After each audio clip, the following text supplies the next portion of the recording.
As expected, and pardon my cynicism, but as expected, the U.S. House approved by an overwhelming bipartisan vote. The vote was 390 to 5. A so-called non-binding resolution to recognize Israel's, quote, to recognize Israel's right to defend itself against attacks from Gaza, reaffirming the United States' strong support for Israel, and, supporting the Israeli-Palestinian peace process, end quote.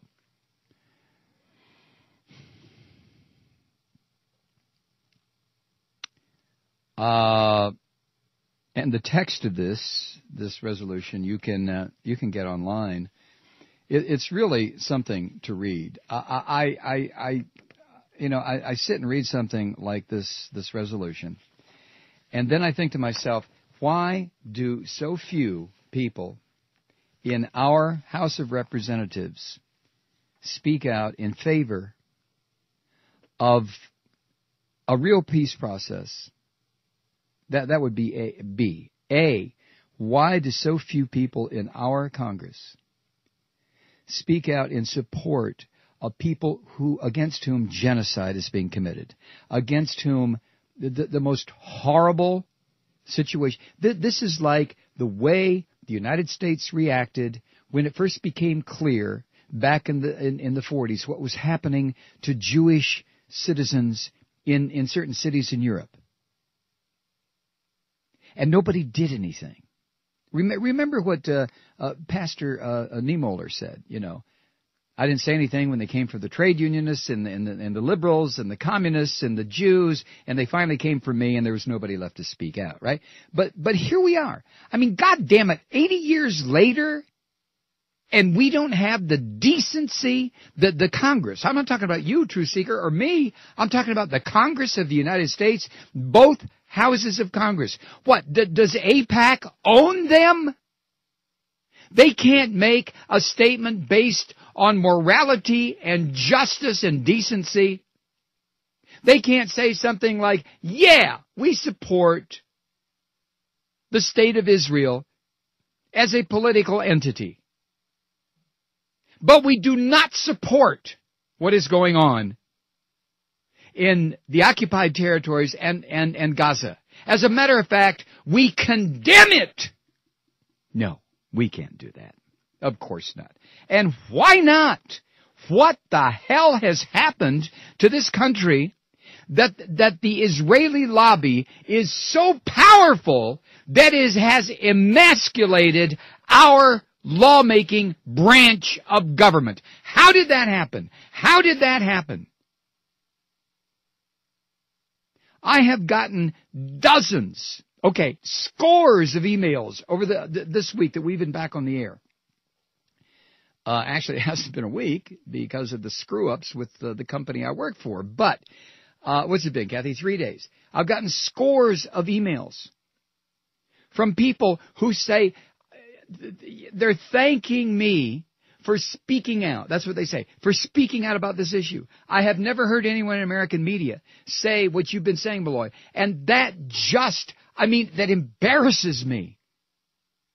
That makes me ashamed. Because I know that's true.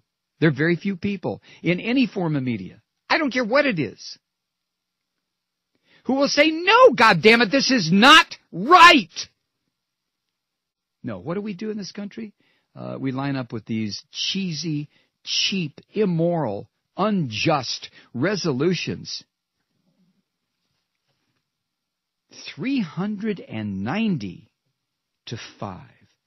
And 2 of those 5 were from the Minnesota delegation. Representatives Keith Ellison and Betty McCollum.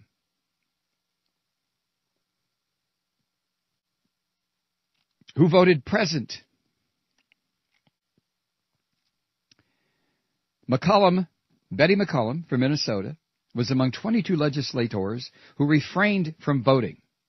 She said the resolution, quote, justifies Israel's bombardment of the citizens of Gaza, sanctions the incursion of Israeli troops into Gaza to clear this occupied territory of Hamas fighters, regardless of the human cost, and calls for, quote, supporting the Israeli-Palestinian peace process, while innocent of Palestinian women or children are being killed in Gaza.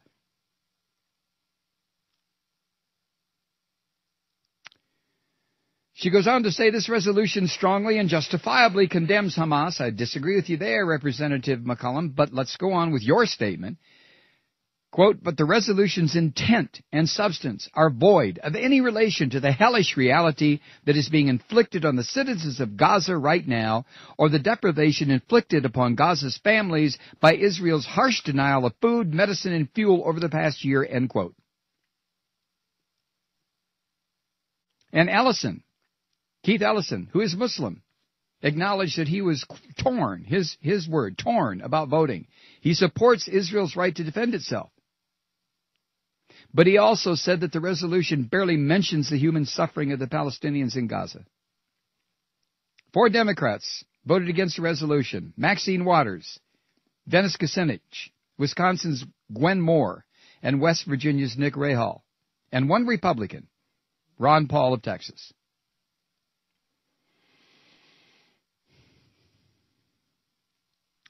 Well, I think the people in Minnesota should be absolutely proud of the fact